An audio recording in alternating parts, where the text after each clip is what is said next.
أجمعين أما بعد فرمایا کہ وارثوں کے حصے بیان کر کے اللہ تعالیٰ نے بتلایا کہ اس طرز کی تقسیم کی حکمتوں کو خدا تعالیٰ ہی جانتا ہے۔ اللہ رب العزت نے ورثاء کے حصے مقرر فرمائے۔ ابتداء اسلام میں وصیت کرنا ضروری تھی۔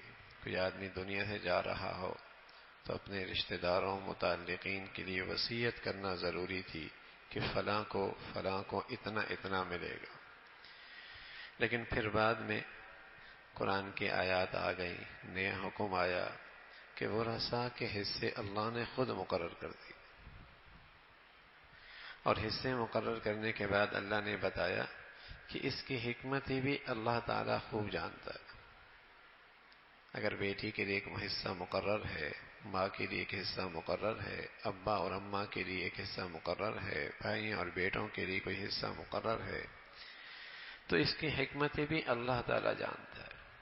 اور تم اپنے خیال سے کہ ایک میں اضافہ کر دو، دوسرے میں کمی کر دو، تو یہ بری بات ہے۔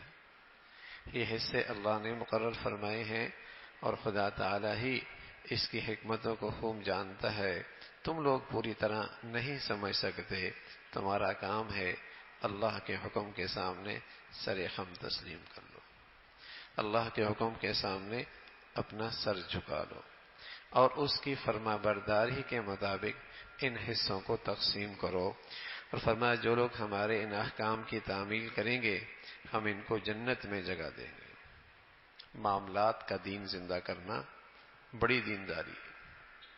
معاملات کا دین زندہ کرنا بڑی دینداری ہے۔ مسلمانوں میں کسی درجے عبادت کا دین تو ہے، روزہ، نماز، زکوٰۃ، حج کسی درجے ہے، اگرچہ اس کی مقدار بھی بہت کم ہے۔ 100 میں سے کتنے نمازی آپ کو فجر میں مل رہے ہیں؟ 100 میں سے کتنے نمازی آپ کو فجر میں مل رہے ہیں؟ محلے میں ہزاروں لوگ ہیں، لاکھوں لوگ ہیں، کتنے لوگ فجر میں آتے ہیں مساجد میں؟ بازاروں میں کتنے لوگ ہوتے ہیں، کتنی تعداد آتی ہے؟ تعلیمی اداروں میں ہزاروں لاکھوں بچے جوان بچیاں ہیں، کتنے لوگ نماز پڑھتے ہیں؟ اس کی مقدار تو بہت کم ہے۔ عبادت کا دین بھی، لیکن پھر بھی معاملات کے دین سے عبادت کا دین زیادہ ہے۔ کچھ نمازی مل جائیں گے، کچھ روزے دار مل جائیں گے، روزے رکھنے والے شوق سے ملیں گے، لیکن معاملات کا دین کہ اس کا کاروبار، اس کی بازار کی زندگی، اس کی دفتر کی زندگی، اس کی کمانے کی زندگی، اس کی خریدنے کی زندگی، اس کی بیچنے کی زندگی، اور پھر اس کے جو وراثت کے معاملات ہیں اور اس کے جو وراثت کے معاملات ہیں وہ شریعت کے مطابق ڈھل جائیں، ایسے مسلمان تو بہت ہی تھوڑے ہو گئے، ایسے مسلمان تو بہت ہی تھوڑے ہو گئے ہیں۔ اور اس کا نتیجہ یہ کہ عبادت کی پھر روح بھی ختم ہو جاتی ہے۔ جب معاملات ٹھیک نہ رہیں نا، جب معاملات ٹھیک نہ رہیں تو پھر عبادت کی روح بھی ختم ہو جاتی ہے۔ تو معاملات کا دین زندہ کرنا بڑی دینداری ہے۔ جب مسلمانوں کی دینداری میں بہار آتی ہے تو ان کا دین معاشرت میں بھی زندہ ہوتا ہے، معاملات میں بھی زندہ ہوتا ہے۔ جب مسلمانوں کی دینداری میں واقعی بہار اور تازگی آتی ہے تو ان کا معاشرت کا دین بھی زندہ ہوتا ہے۔ خوشیاں، غمیاں، رہن سہن، پہننا اوڑھنا، کھانا پینا، معاشرت کا دین، ایک دوسرے کے ساتھ اٹھنا بیٹھنا، زندگی کیسے گزار، معاشرت کا دین بھی زندہ ہوتا ہے اور معاملات کا دین بھی زندہ ہوتا ہے۔ اور جو بالکل ہی دین سے فارغ ہوتا ہے تو اس کی زندگی سے عبادت کا دین بھی نکل جاتا ہے۔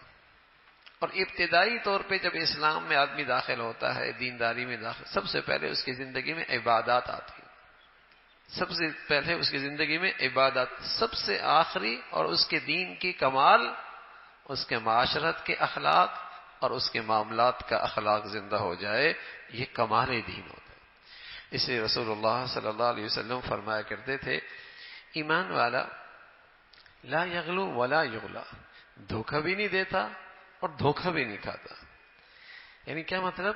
اس میں دیانت بھی ہے اور سیاست بھی ہے۔ سیاست ہے دھوکہ نہ، یہ سیاست نہیں جو ہم سنتے ہیں اس کا معنی، سیاست کے معنی دھوکہ نہ کھانا، ایسے فیصلے کرنا اپنوں کے لیے معاملات ایسے کرنا اور معاملات کو اس انداز سے بصیرت کے ساتھ سمجھنا کہ دھوکہ نہ کھانا اور دھوکہ نہ دینا، یہ ایمان والے کی شان ہے۔ لا یغلو ولا یغلل، نہ دھوکہ کھاتا ہے نہ دھوکہ دیتا ہے۔ دیانت بھی موجود ہے، سیاست بھی موجود ہے۔ تو جب ایک عیسائی نے مسلمان معاشرے اور مسلمانوں کے بازار اور معاملات کی زندگی کا یہ جائزہ اپنے حکمران کے سامنے پیش کیا، عیسائی حکمران کے سامنے، تو وہ اپنے تخت سے کھڑا ہو گیا۔ یہ دور تھا حضرت عمر رضی اللہ تعالیٰ عنہ کا۔ تو کہنے لگا میں نے مسلمانوں کا معاشرہ یہ دیکھا ہے، لا یغلو ولا یغلا، نہ دھوکہ دیتے ہیں نہ دھوکہ کھاتے ہیں۔ تو وہ تخت پہ کھڑے ہو کر کہنے لگا اگر ان کا دین ایسا ہے اور ان کی زندگی ایسی ہے تو پھر ان کے لیے کوئی سرحد رکاوٹ نہیں بن سکتی، ان کا زندگی اور ان کا دین دنیا میں پھیل کے رہے گا۔ اگر معاشرت میں دین زندہ ہو جائے اور معاملات کا مسلمان پکا ہو جائے تو پھر یہ خود دعوت ہے، پھر خود ایک پیغام ہے، پھر خود اس میں بڑی کشش ہے، پھر خود اس کے اندر بڑی جسے کہیں کہ طاقت موجود ہے۔ فرمایا پھر کوئی سرحد ان کے لیے رکاوٹ نہیں بن سکتی، ان کا دین، ان کی زندگی پھیلتی چلی جائے گی۔ تو معاشرت کا دین زندہ ہو جائے اور معاملات کا دین زندہ، اور معاملات کی زندگی میں یہ احکام بھی ہیں کہ وراثت کے معاملات دین کے مطابق ہو۔ لوگ طلاق کا مسئلہ تو پوچھ لیتے ہیں، طلاق کا مسئلہ بھی پوچھ لیتے ہیں، نکاح بھی پوچھ لیتے ہیں، نکاح کیسے کرنا ہے اس کی بھی تفصیل پوچھ لیتے ہیں، لیکن کاروبار نہیں پوچھتے، معاملات کا نہیں پوچھتے، وراثت کا نہیں پوچھتے۔ وراثت شریعت کے مطابق کیسے تقسیم کرنی ہے اور وراثت کے مطابق ہماری شریعت کا کیا حکم ہے اور اس میں اللہ رب العزت نے کتنی حکمتیں اور مصلحتیں رکھی ہیں۔ تو فرمایا کہ جو لوگ ہمارے ان احکام کی تعمیل کریں گے ہم ان کو جنت دیں گے۔ سبحان اللہ، معاشرت کا دین زندہ کرنے پر فرمایا دین جنت کا وعدہ ہے، اور جو لوگ ہماری بات نہیں مانیں گے وہ دوزخ کے مستحق ہوں گے۔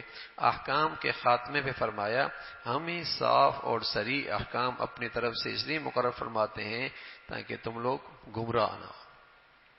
اتنی تفصیل کے ساتھ یہ وراثت کے احکامات ہیں۔ نماز کے احکامات بھی قرآن میں اتنی تفصیل کے ساتھ نہیں۔ نماز میں نہیں بتایا رکوع یوں کرنا ہے، سجدے یوں کرنا ہے، فجر کی 4 رکعتیں ہیں، عشاء کی 17 رکعتیں ہیں، ظہر کی 12 رکعتیں ہیں، کوئی تفصیل قرآن میں موجود نہیں ہے۔ لیکن وراثت کے احکام تفصیل سے بتائے، ابا، اماں، بیٹا، بیٹی، سب کے احکامات، اولاد ہو نہ ہو، اولاد ہو تب کے احکامات ہیں، اولاد نہ ہو تب بھی وراثت کے کیا احکامات ہیں، پوری تفصیل کے ساتھ اور اس کی وضاحت کے ساتھ فرمایا کہ ہم نے ان کے احکام اپنی ذمہ مقرر فرمائے تاکہ تم لوگ گمراہ نہ ہو جاؤ، کیونکہ مال اور میراث کے بارے میں عدل و انصاف سے کام لینا آسان نہیں ہے۔